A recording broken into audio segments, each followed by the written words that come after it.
Olá, tudo bem? Mais uma vez estamos aqui nesses cultos online. É, é muito bom nós estudarmos a palavra de Deus, né? E mais uma vez nós podemos estudá-la juntos agora, né? Hoje nós estamos no dia 2 de setembro de 2020 e vamos terminar o estudo ali do livro O Reavivamento Prometido de Mark Finley, né? E eu queria convidar você a orar agora nesse momento, juntamente, para nós pedirmos o Espírito Santo a nos guiar agora e a entendermos a palavra de Deus mais uma vez. Feche seus olhos agora. Vamos orar. Querido amado Deus, obrigado por estar conosco mais uma vez, porque temos a oportunidade de estudar a Tua palavra. Hoje queremos entender esse assunto tão importante para a nossa vida. Por favor, nos oriente, nos guie, para que estejamos mais próximos do Senhor e, de fato, estarmos buscando o poder do Seu Santo Espírito. Nós rogamos em nome de Salvador Jesus. Amém. A palavra de Deus, lá no livro de Apocalipse, capítulo 18, verso 1, ali vem falando sobre o anúncio da queda de Babilônia, né? Mas antes ali está falando de um anjo que viria iluminar a terra. Entenda uma coisa, meus queridos, sempre no Apocalipse apresenta algumas mensagens angélicas que são dadas. E a gente entende que muitas vezes esses anjos representam a mensagem que a igreja nos últimos dias dará ao mundo, né? Que seria uma mensagem de advertência. Nesse caso aqui do capítulo 18, verso 1. Olha o que diz lá. Depois dessas coisas, ouvi descer do céu outro anjo, que tinha grande autoridade, e a terra se iluminou com a sua glória. Esse anjo viria para iluminar os céus e a terra, tudo. Iria iluminar todo o planeta, não é? Então, existe aqui uma promessa que perto da vinda do Senhor Jesus, a terra seria iluminada com a mensagem que a igreja iria pregar. Que igreja é essa? A igreja verdadeira, a igreja que ama a palavra de Deus, a igreja que está realmente disposta a proclamar o evangelho puro, né? Assim como houve o reavivamento, eu quero repetir de novo, talvez pareça um pouco repetitivo, mas é a mensagem que o livro aqui nos traz, né? No primeiro século, quando os discípulos se reuniram ali, logo depois que Jesus subiu aos céus, né? Ellen White, ela diz o seguinte, ó: devemos orar tão fervorosamente pela descida do Espírito Santo quanto os discípulos oraram no Pentecostes, né? Aqui nós vemos a revista Review and Herald, 25/8/1896. Então, nós devemos estar orando, desejando. Eles desejaram realmente. Sabe que o que me chama a atenção, meus queridos, é que esse reavivamento ele vai acontecer quando nós estivermos realmente olhando para a nossa condição primeiro. E foi isso que aconteceu com os discípulos. Os discípulos, ao olharem para eles mesmos, eles perceberam que tinham que crescer, que amadurecer espiritualmente falando, né? E é interessante aqui você ver isso, porque os discípulos chegaram a um ponto de olharem para trás e falar assim, olha quantas oportunidades eu perdi. Alguma vez na sua vida já aconteceu isso? De você olhar para trás e falar, puxa, se eu pudesse voltar atrás, eu faria tudo diferente. Foi assim que os discípulos fizeram, né? Olha o que Ellen White nos diz aqui, ó. De parte de todas as divergências, todo desejo de supremacia se uniu a um íntimo comunhão cristã. Aproximaram-se mais e mais de Deus, e fazendo isso sentiam que era um privilégio ser-lhe dado associar-se tão intimamente com Cristo. A tristeza lhe inundava o coração, ao se lembrar de quantas vezes o haviam mortificado por terem sido tardios de compreender, de compreensão, falhos em entender as lições que, para seu bem, ele estivera buscando ensinar-lhes. Isso está lá no livro Atos dos Apóstolos, página 37. Então eles olharam para as condições deles, olharam para eles mesmos e falaram assim, puxa, por que eu fiz isso? Como pode eu ter sido tão orgulhoso? Como pode eu ter caminhado de forma tão falha? ao lado do Senhor do Universo, ao lado de Jesus, o nosso Salvador, né? Então, meus queridos, essa foi a condição que os discípulos tiveram, né? Então, eles misturaram as suas lágrimas, as suas confissões com lágrimas. Foi isso que aconteceu. Tá? Alguma vez você já fez isso? Você talvez tenha que fazer isso? Você sente que tem que fazer isso? Então entenda, meus queridos, isso faz parte sim do reavivamento. Primeiro, para que nós venhamos ter paz e alegria no nosso coração, tem que ter contrição e arrependimento. Se há necessidade disso na sua vida, resolva isso hoje com Deus. Não deixe para amanhã, meu querido irmão. E lembre-se de uma coisa que é importante, né? Que é essencial. Os discípulos entenderam que tinham que resolver as rivalidades entre eles. Se eu estou falando para alguém aqui que no seu coração existe rivalidade com relação a alguém, com relação à igreja, com relação a algum parente, algum amigo, alguém que hoje talvez exista uma certa diferença, uma distância, algum ex-amigo nesse caso, né? Você precisa resolver isso hoje. Você precisa colocar isso nas mãos de Deus hoje, entende? Para que a partir daí o Espírito Santo venha agir no seu coração, né? Alguns anos atrás, no ano de 1888, depois que a igreja já estava instituída, a Igreja Adventista, foi feito como a cada 5 anos é feito, né? Foi feita uma conferência geral, né? E 2 homens, servos de Deus, A.T. Jones e E.J.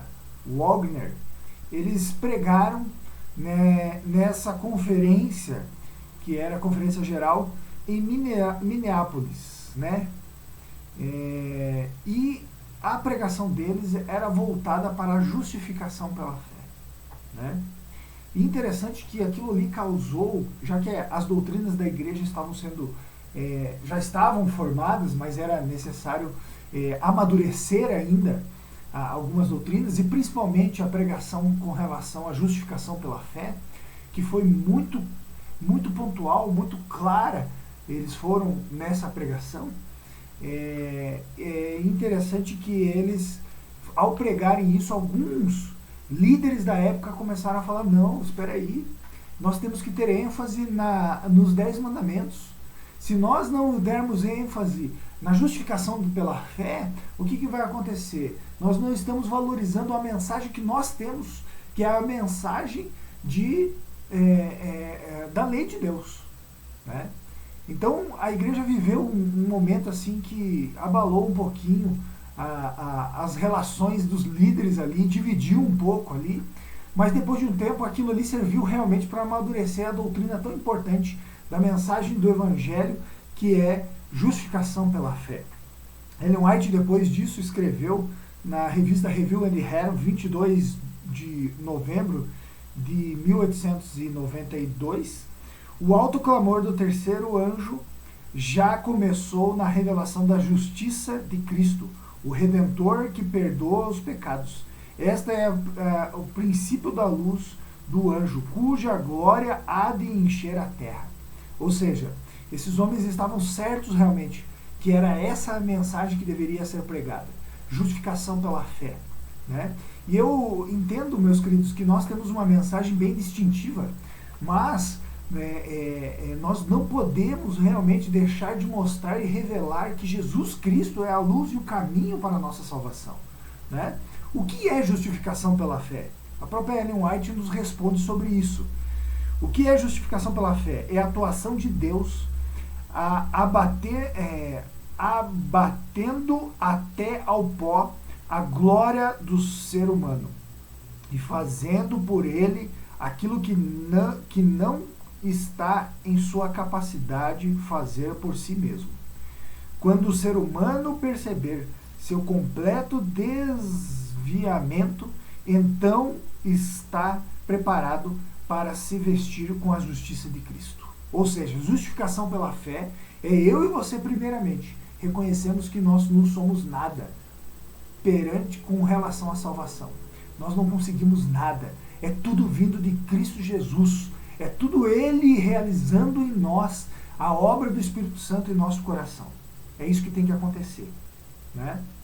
E é isso que nós precisamos entender todos os dias.